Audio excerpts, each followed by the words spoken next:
You know who has like my dream show job, my dream goalie job? I mean, current or past when you were growing up? Well, like when I was growing up, it was Jose Theodore because he had the nice car, he had the hot lady, he had the salary, he had the sweet style, sick mask, Hart Vezina winner. He had everything back then when I was a kid, but he's not playing anymore. Today, in 2025, well, 24, 25, dude, I'm going Thatcher Demko. He's nasty, 6'6", monstrous goal. He's got big style, good style, so efficient with his movements, athletic and flexible when he has to be. He's also playing in Vancouver, probably the best city in the world as far as quality of life goes. No winter, so it's minus 30 in Edmonton and Calgary in the middle of January. It's like plus 5. You might get a sunny day 5 days a month in January, which is awesome. And you're also living in Vancouver, so you're not dealing with the same woke garbage that Toronto has. And dude, he's just $5 million US a year too, 5x5 for $25 million. He's the guy that I'm like, I wish I could be that guy. If I could be any show goalie, it's Demko. I mean, it feels like we've been talking about this for like 3 months that, hey, Demko's going to come back next week. But what a shame, man. What a great goaltender. He was practicing in full practice the other day at UBC and then at Rogers Arena, too, in Vancouver. But yeah, I heard he was skating again. He's got to be the first goaltender to ever come out of San Diego to play in the NHL. Oh, he is. I think he might be the first player ever, period, to come out of San Diego and play in the show. Yeah. No, what do you do with him, though? Like, he's making 5x5. Well, because he didn't make it because he's injured right now. But no, but like, what do you do with him as far as like a team perspective goes? Because here's a guy who I think he hasn't played a game since February of last year. He played the one playoff game, made the injury worse. He's got a rare injury. And listen, man, nobody understands these injuries more than I do. Like, once you mess with something, it's just not quite clicking. It's never the same again. And even though when I'm watching the video, and I'll throw the video in the video version of the show, I think the Canucks Army took this video. Great video, by the way.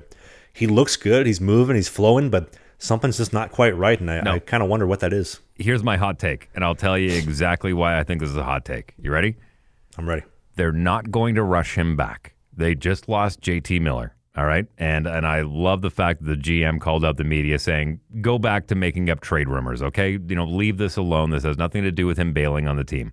They lost JT Miller. They're banged up right now, and they realize that. But they're not panicking because they know that they have a window.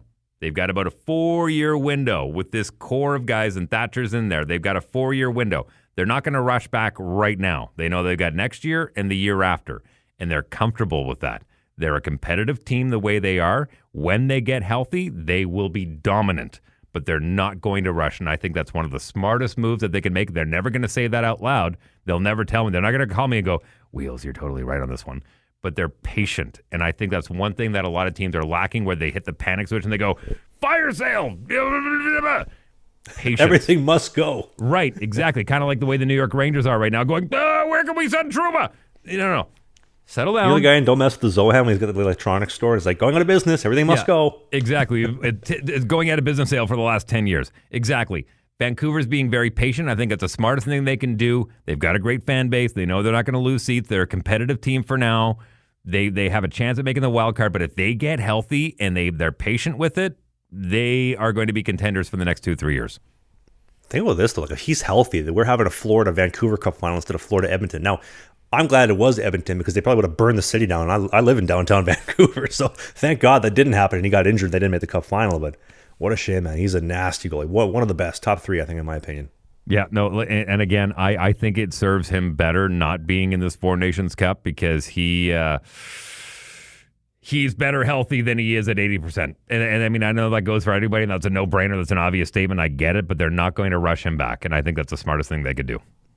I mean, I'd love to have that guy on the show. Imagine we had him on the podcast for like one of the first times in my life I ever have to look up at a guy who's 6'6" because he's bigger than me. Well, it doesn't happen very often, but look, when he's sitting down, you can look at him in eye to eye. Hey, every Sunday a new podcast goes up, but if you don't have time to watch the whole thing, there's clips everywhere and just segmented stuff on your favorite players. Go subscribe to Slang and the Biscuit. You can click these boxes because who doesn't like clicking boxes?